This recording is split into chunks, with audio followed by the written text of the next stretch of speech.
மனித உரிமை காப்பாளர் மரியாதைக்குரிய ஐயா ஸ்டான்சாமி அவர்களினுடைய 3ஆம் ஆண்டு நினைவு நாளை முன்னிட்டு வீர வணக்க உறுதியேற்பு பொது அரங்கத்தை ஒருங்கிணைத்திருக்கக்கூடிய மனித உரிமை காப்பாளர் கூட்டமைப்பினுடைய அனைத்து பொறுப்பாளர்களுக்கும் இந்த நிகழ்விலே பங்கெடுத்திருக்கக்கூடிய அனைத்து ஆளுமைகளுக்கும் தலைமைகளுக்கும் தோழமைகளுக்கும் நான் சார்ந்திருக்கக்கூடிய மே 14 இயக்கத்தின் சார்பாக வணக்கங்களை தெரிவித்துக் கொள்கின்றேன். ஐயா ஸ்டான்சாமி அவர்களுடைய மறைவு ஒரு விஷயத்தை நமக்கு மிக தெளிவாக சொன்னது. அரச பயங்கரவாதம் எந்த எல்லைக்கும் செல்லும், எந்த விதமான மனித உரிமைக்கும் உட்பட்டு மாண்பிற்கும் உட்பட்டு செயல்படாத ஒரு அரசை நாம் பெற்றிருக்கிறோம் என்பதை ஸ்டான்சாமி அவர்களுடைய மரணம் உறுதி செய்தது. 83 வயதான ஒரு முதியவர், மிக மோசமான உடல் நோயினால் பாதிக்கப்பட்டவர், பழங்குடி மக்களுக்காக உழைத்துக் கொண்டிருந்த தன்னலம் பாராத ஒரு மனித உரிமை காப்பாளர். அவர் மீது ஒரு பொய்யான குற்றச்சாட்டுகளின் அடிப்படையிலே சிறையில் அடைத்து சிறைவாசிகளினுடைய அடிப்படை உரிமைகளை கூட அவருக்கு வழங்காமல் சிறையிலேயே சாகடித்தது மோடி அரசு. அவருடைய கம்ப்யூட்டரிலே உளவு பார்க்கக்கூடிய சாப்ட்வேரின் மூலமாக பல நூற்றுக்கணக்கான ஆவணங்களை அவருக்கு தெரியாது உள்ளே பொருத்தி அந்த தகவலின் அடிப்படையில் அவர் கைது செய்யப்பட்டார். அவர் கைது செய்யப்படுவதற்கு முதல் நாள் அந்த தகவல் எல்லாம் உள்ளே வைக்கப்பட்டதாக ஆய்வுகள் வெளிப்படுத்தப்பட்டன.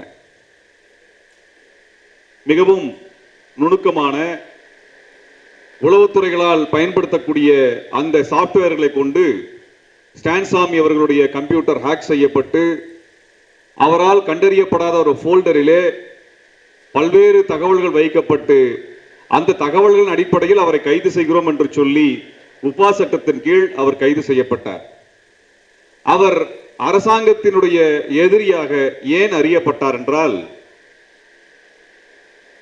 பழங்குடிகளினுடைய உரிமைகளுக்காக தொடர்ச்சியாக குரல் கொடுத்து வந்தது மட்டுமல்ல, கிட்டத்தட்ட 3000 பழங்குடிகள் பொய் குற்றச்சாட்டின் அடிப்படையிலே மாவோயிஸ்டுகள் என்று முத்திரை குத்தப்பட்டு சிறையில் அடைக்கப்பட்டிருக்கிறார்கள் என்பதை ஆதாரத்துடன் தொகுத்து உலகத்திற்கு அம்பலப்படுத்திய ஒரு பணியை செய்த காரணத்தினால் அவர் அரசாங்கத்தினுடைய எதிரியாக முத்திரை குத்தப்பட்டார்.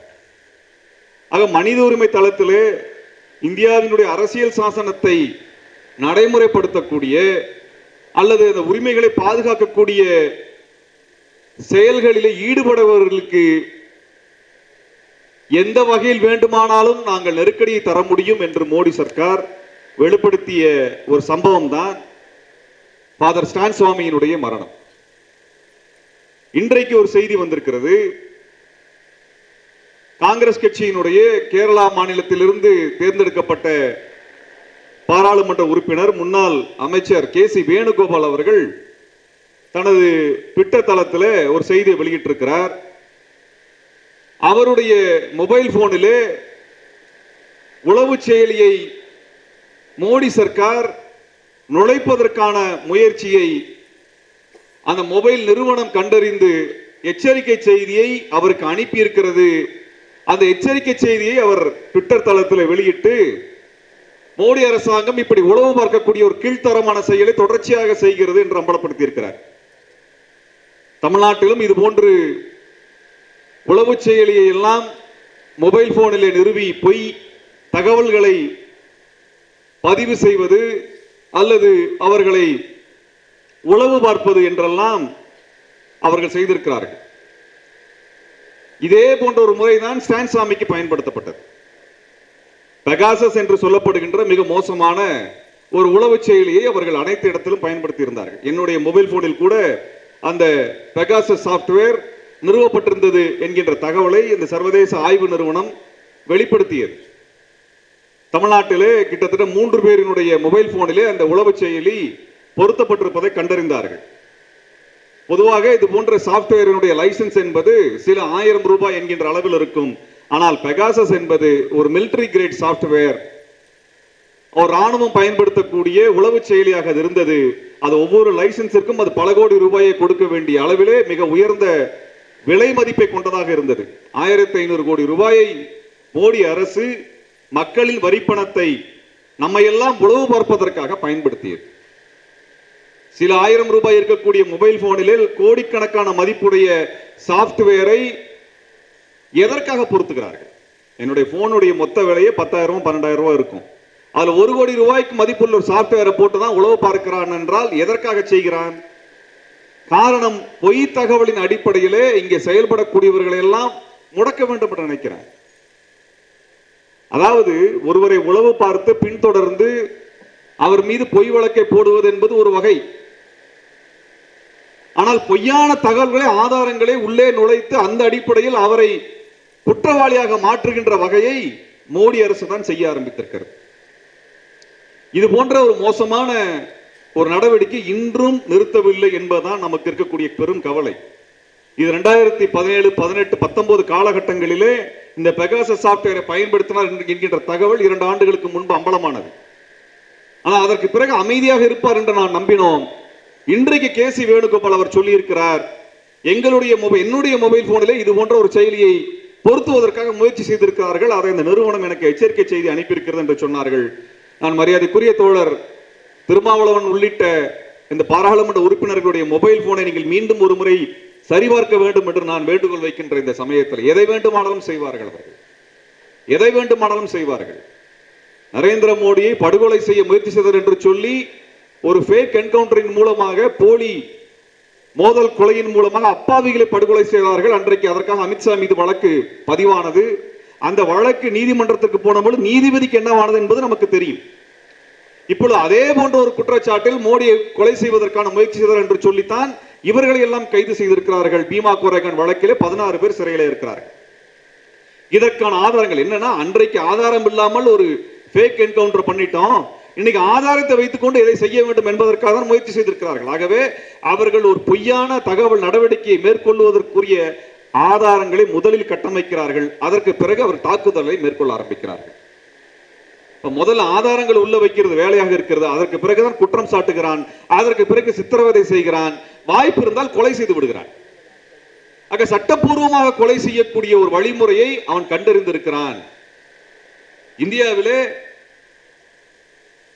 சட்டப்பூர்வமாக தண்டிப்பதற்கான வழிமுறை நீண்ட நெடியதாக இருக்கிறது. ஆனால் இந்தியாவிலே சித்திரவதை என்கின்ற ஒன்று, அதைத்தான் ஃபாதர் ஸ்டான் சுவாமியினுடைய வழக்கில் நாம் பார்க்கின்றோம். சித்திரவதை என்பதை எப்படியெல்லாம் நடைமுறைப்படுத்தினான்? 83 வயதுடையவர், முதியவர், அவர் உடல் உபாதைகளோடு இருக்கக்கூடியவர், பார்க்கின்சன் நோய் போன்ற பல நோய்களினால் பாதிக்கப்பட்டவர். அப்படிப்பட்டவருக்கான உரிய எந்த விதமான உரிமையையும் அவன் உறுதி செய்யவில்லை.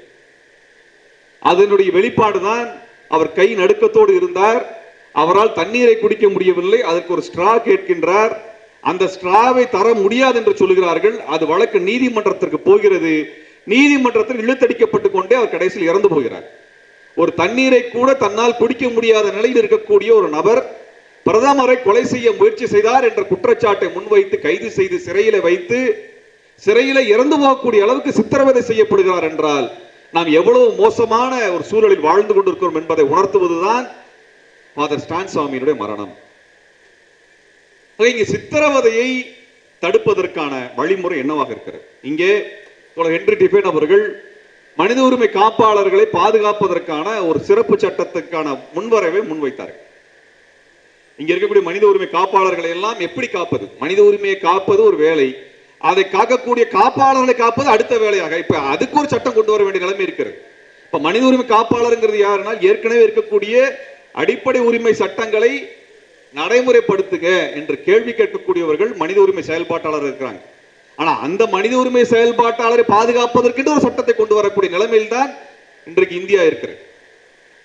அதுல மிக முக்கியமானதாக நான் கவனத்தில் கொண்டு வர விரும்புவது என்பது, இந்தியா சித்திரவதைக்கு எதிரான சட்டத்திலே அதற்கான சர்வதேச கவர்னன்ட் என்று சொல்லக்கூடிய கவர்னன்ட் அகெயின்ஸ்ட் டார்ச்சர், அந்த சர்வதேச அளவிலான சித்திரவதைக்கு எதிரான சட்டத்தை இந்தியா ஏற்றுக்கொள்ளவில்லை.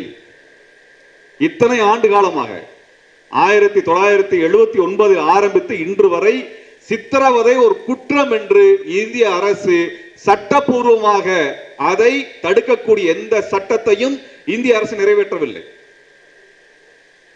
அப்ப இந்த டார்ச்சர் என்று சொல்லக்கூடிய சித்திரவதைக்கு எதிரான சட்டம் என்பது என்ன என்றால், சித்திரவதை யார் செய்கிறார்கள்? ஒரு மனிதன் இன்னொரு மனிதனுக்கு செய்வது மட்டுமல்ல சித்திரவதை. அதிகாரத்தை வைத்திருக்கக்கூடிய அரசு அதிகாரிகள் செய்யக்கூடிய சித்திரவதையை சட்டப்பூர்வமாக தண்டிப்பதற்கு சட்டம் இருக்கிறதா என்றால் இந்தியாவில் இல்லை. அப்ப அரசு நிறுவனம், அரசு அதிகாரிகள் சட்டப்பூர்வமாகவே சித்திரவதை செய்து ஒருவரை கொலை செய்ய முடியும் என்பதற்கு எடுத்துக்காட்டு தான் ஸ்டான் சுவாமியினுடைய கொலை. அப்ப சித்திரவதைக்கு எதிரான சட்டம் வந்தால் மட்டும்தான் அரசு அதிகார வர்க்கங்கள் அல்லது அதிகாரிகள் சித்திரவதை செய்வது என்பதை தடுத்துவிட முடியும் அல்லது கேள்வி கேட்க முடியும். அப்படி குற்றம் செய்பவரை நாம் நீதியின் முன் நிறுத்த முடியும். அப்ப சித்திரவதைக்கு எதிரான சட்டம் இல்லை என்றால் எந்த அரசு அதிகாரியையும் அவன் எந்த சித்திரவதை செய்தாலும் அவனை சட்டத்தின் முன் நிறுத்த முடியாது. இதைத்தான் நாம் இப்போது பார்த்துக் கொண்டிருக்கின்றோம். ஆனால் இந்த சட்டத்தை நான் கொண்டு வருகிறேன் என்று 1979 சொன்னார்கள், 97 சொன்னார்கள், தொடர்ச்சியாக சொல்லிக் கொண்டு வருகிறார்கள் ஒழிய இன்று வரை அதற்கான சட்டத்தை நிறைவேற்றவில்லை. அப்ப ஒரு அரசு அதிகாரி அவர் விசாரணை செய்கின்ற உரிமை பெற்ற துறையாக இருந்தாலும் இல்லாவிட்டாலும் அவர்களும் குற்றம் செய்கிறார்கள் என்று உச்ச நீதிமன்றம் சொல்லி இருக்கிறது. இப்ப போலீஸ் மட்டும் சித்திரவதை செய்கிறது என்ற அர்த்தம் அல்ல. என்போர்ஸ்மென்ட் டைரக்டர் என்று சொல்லக்கூடிய இடியிலிருந்து ஆரம்பித்து விசாரணை செய்வதற்கான உரிமை இல்லாதவர் கூட சித்திரவதை செய்கிறார்கள் என்று நான் சொல்லவில்லை, உச்ச நீதிமன்றம் சொல்லி இருக்கிறது. இதை நாம் பார்க்கின்றோம். இடி செய்யக்கூடிய சித்திரவதை நாம் பார்த்துக் கொண்டுதான் இருக்கிறோம். அவர்கள் விசாரணை செய்வதற்கு அல்லது சித்திரவதை செய்வதற்கான ஒரு பாதுகாப்பை இந்த சூழல் உருவாக்கி இருக்கிறது. அப்ப அனைத்து அரசு நிறுவனங்களும் யாரை வேண்டுமானாலும் சித்திரவதை செய்ய முடியும் என்கின்ற சூழல் இங்கே இருக்கிறது. ஆகவே தான் சித்திரவதைக்கு எதிரான சட்டத்தை இந்தியா நிறைவேற்றவில்லை. அப்ப சித்திரவதைக்கு எதிரான சட்டத்தை நாம் கொண்டு வரும் பொழுதுதான், அதற்கான நெருக்கடியை கொண்டு வரும் பொழுதுதான் இது போன்ற குற்றங்களை நாம் கேள்வி எழுப்புவதற்கான குறைந்தபட்ச வாய்ப்பு நமக்கு வருகிறது. 2010 இதற்கான முன்வரவை கொண்டு வந்தார்கள். அரசு நிறுவனத்தால் அரசு அதிகாரி சித்திரவதை செஞ்சா கேள்வி கேட்பதற்கு வழி இல்லை.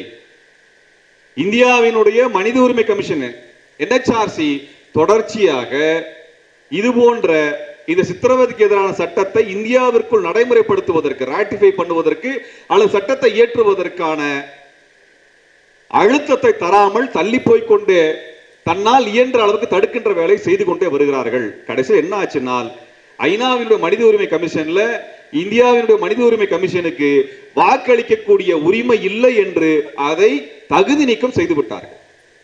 ஏனால் இந்தியாவினுடைய மனித உரிமை கமிஷனிலே, சர்வதேச அளவில் இருக்கக்கூடிய மனித உரிமை கமிஷனில் என்ன விதமான தரங்களை எல்லாம் நடைமுறைகளை எல்லாம் கடைபிடிக்க வேண்டுமோ அதையெல்லாம் கடைபிடிப்பதில்லை. ஒரு போலீஸ்காரரை கொண்டு வந்து ஹியூமன் ரைட்ஸ் கமிஷன்ல தலைவராக போட்டா என்ன ஆகும்? அதில் செயல்படக்கூடிய அதிகாரியாக போட்டால் எப்படி நீங்கள் மனித உரிமை பாதுகாக்க முடியும்? மனித உரிமை என்பதே அரசு நிறுவனம் செய்யக்கூடிய வன்முறைக்கு எதிராக நாம் முறையிடக்கூடிய ஒரு நிறுவனம். அல்லது அதை முன்னெடுத்து நமக்கான நிவாரணத்தை வாங்கி கொடுப்பதற்கான ஒரு கட்டமைப்பு. அதை மறுபடியும் எவன் சித்திரவதை செய்கிறானோ அவன் கையிலேயே ஒப்படைக்கக்கூடிய நிலைதான் இந்தியாவிலே மோடி அரசிலே NHRC எதிர்கொண்டிருக்கிறது. அந்த NHRC தனது தகுதியை தொடர்ச்சியாக இரண்டாம் ஆண்டாக இப்பொழுது இழந்திருக்கிறார்கள். இப்படிப்பட்ட நிலையில் நாம் மனித உரிமை காப்பாளர்களை பாதுகாப்பதற்கான முயற்சிகளை மேற்கொள்வது என்பது மிக மிக முக்கியமானது. அந்த வகையில நேற்றைக்கு ஸ்டான் சுவாமி அவர்களுக்கு நடந்த இந்த கொடுமை நாளை யாருக்கு வேண்டுமானால் நடக்கலாம். ஆகவே இந்த சித்திரவதைக்கு எதிரான சட்டத்தை கொண்டு வருவதற்கு இந்திய அளவில் முயற்சி செய்வதும், மனித உரிமையை காக்கக்கூடிய காப்பாளர்களை பாதுகாப்பதற்கான சட்ட முன்வரைவை தமிழ்நாடு அளவிலே கொண்டு வருவதற்கான முயற்சியையும் நாம் மேற்கொள்ள வேண்டும் என்று சொல்லி வாய்ப்புக்கு நன்றி கூறி விடைபெறுகிறேன். நன்றி, வணக்கம்.